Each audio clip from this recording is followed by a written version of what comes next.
Chapter 7. A Mad Tea Party. There was a table set out under a tree in front of the house, and the March Hare and the Hatter were having tea at it.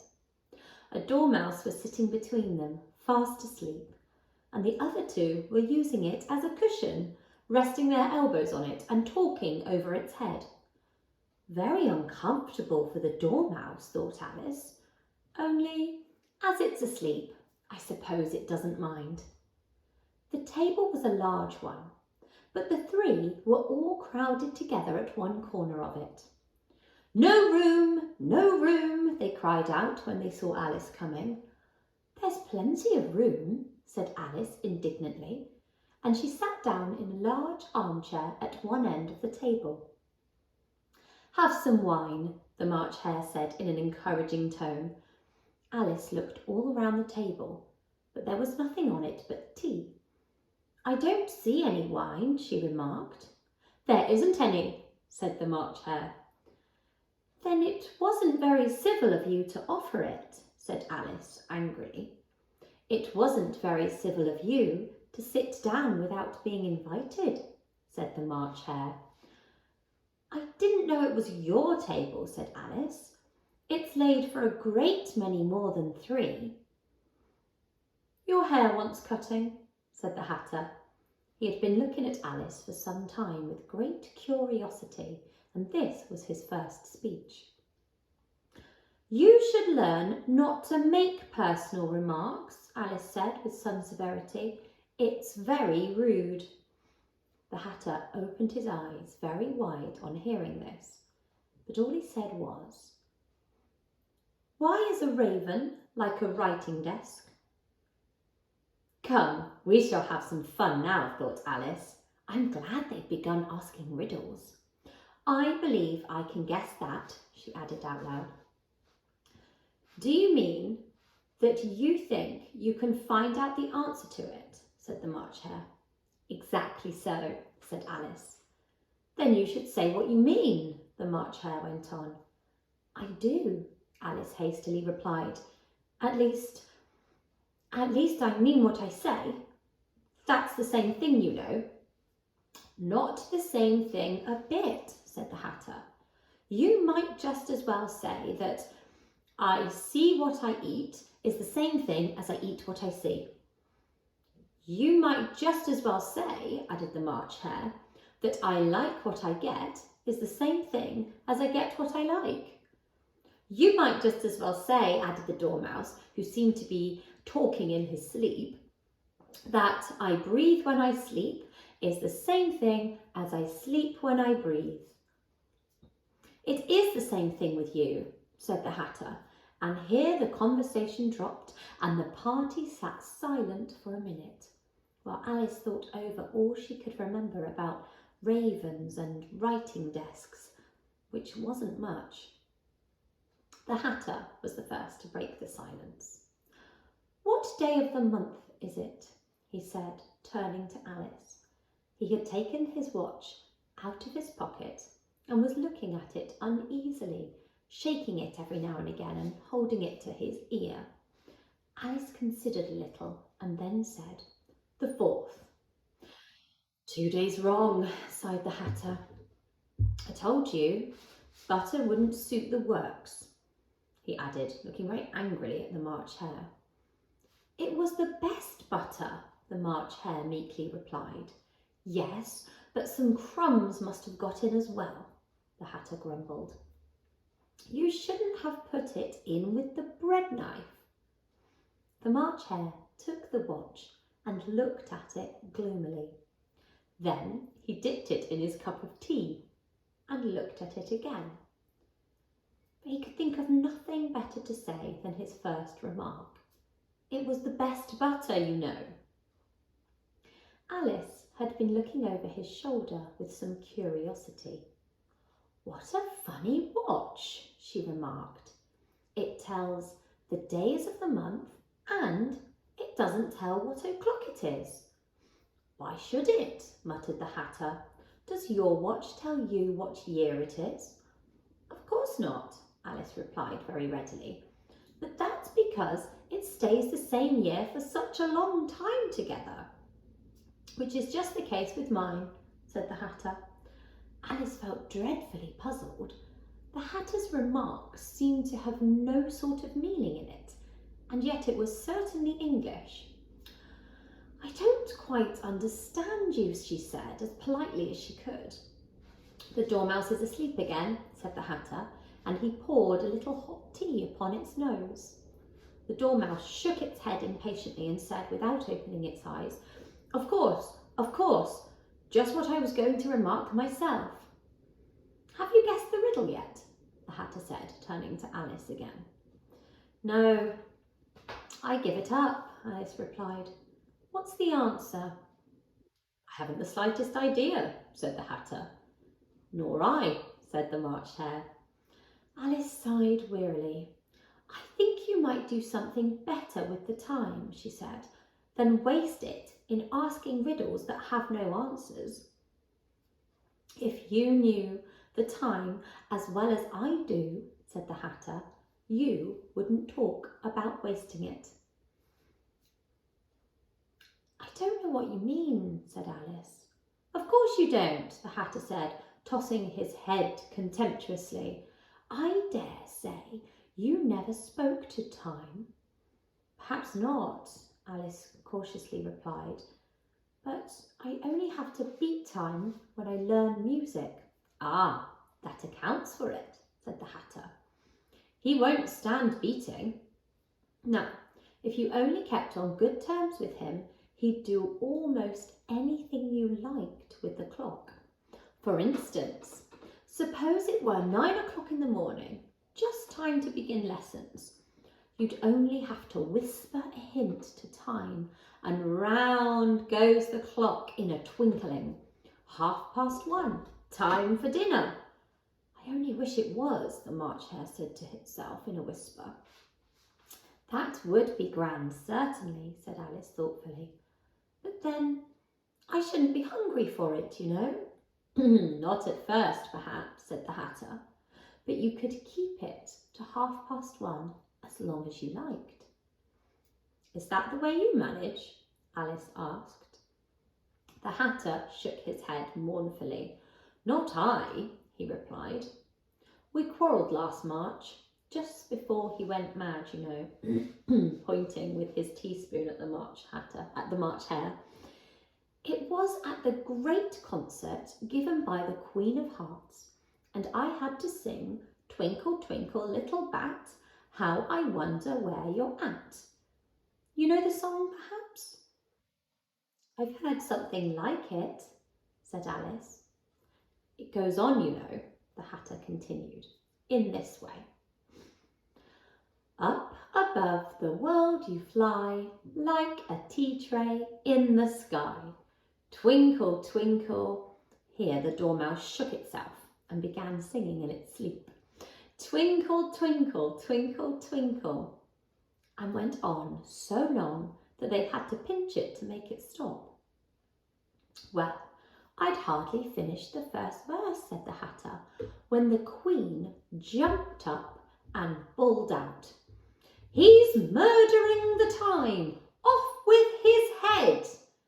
How dreadfully savage! Exclaimed Alice. And ever since that, the Hatter went on in a mournful tone. He won't do a thing I ask. It's always 6 o'clock now. A bright idea came into Alice's head. Is that the reason so many tea things are put out here? She asked. Yes, that's it, said the Hatter with a sigh. It's always tea time, and we've no time to wash the things between whiles. Then you keep moving round, I suppose, said Alice. Exactly so, said the Hatter, as the things get used up. But what happens when you come to the beginning again? Alice ventured to ask. Suppose we change the subject, the March Hare interrupted, yawning. I'm getting tired of this. I vote the young lady tells us a story. I'm afraid I don't know one, said Alice, rather alarmed at the proposal. Then the Dormouse shall, they both cried. Wake up, Dormouse, and they pinched it on both sides at once. The Dormouse slowly opened his eyes. I wasn't asleep, he said in a hoarse, feeble voice. I heard every word you fellows were saying. Tell us a story, said the March Hare. Yes, please do, pleaded Alice. And be quick about it, added the Hatter, or you'll be asleep again before it's done.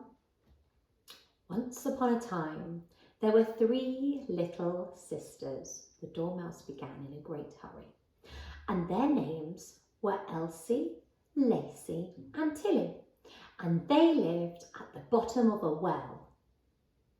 What did they live on? Asked Alice, who always took a great interest in questions of eating and drinking. They lived on treacle, said the Dormouse after thinking a minute or two. They couldn't have done that, you know, Alice gently remarked. They'd have been ill. So they were, said the Dormouse, very ill. Alice tried to fancy herself what such an extraordinary ways of living would be like, but it puzzled her too much, so she went on. But why do they live at the bottom of a well? Take some more tea, the March Hare said to Alice very earnestly. I've had nothing yet, Alice replied in an offended tone, so I can't take more. You mean you can't take less, said the Hatter. It's very easy to take more than nothing. Nobody asked your opinion, said Alice. Who's making personal remarks now? The Hatter asked triumphantly. Alice did not quite know what to say to this, so she helped herself to some tea and bread and butter, and then turned to the Dormouse and repeated her question. Why did they live at the bottom of a well? The Dormouse again took a minute or two to think about it, and then said, It was a treacle well. There's no such thing, Alice was beginning very angrily, but the Hatter and the March Hare went, Shh, shh, and the Dormouse sulkily remarked, If you can't be civil, you'd better finish the story for yourself. No, please go on, Alice said very humbly. I won't interrupt again. I dare say there may be one. One indeed, said the Dormouse indignantly. However, he consented to go on. And so these 3 little sisters, they were learning to draw, you know. What did they draw? Said Alice, quite forgetting her promise. Treacle, said the Dormouse, without considering at all this time. I want a clean cup, interrupted the Hatter. Let's all move one place on. He moved on as he spoke, and the Dormouse followed him. The March Hare moved into the Dormouse's place, and Alice, rather unwillingly, took the place of the March Hare. The Hatter was the only one who got any advantage from the change, and Alice was a good deal worse off than before, as the March Hare had just upset the milk jug into his plate. Alice did not wish to offend the Dormouse again, so she began very cautiously. But I don't understand. Where did they draw the treacle from? You can draw water out of a water well, said the Hatter, so I should think you could draw treacle out of a treacle well, eh? Stupid? But they were in the well, Alice said to the Dormouse, not choosing to notice this last remark. Of course they were, said the Dormouse, well in.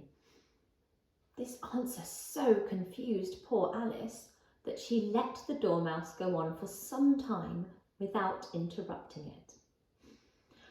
They were learning to draw, the Dormouse went on, yawning and rubbing its eyes, for it was getting very sleepy. And they drew all manner of things, everything that begins with an M. Why an M? Said Alice. Why not? Said the March Hare. Alice was silent. The Dormouse had closed its eyes by this time and was going off into a doze.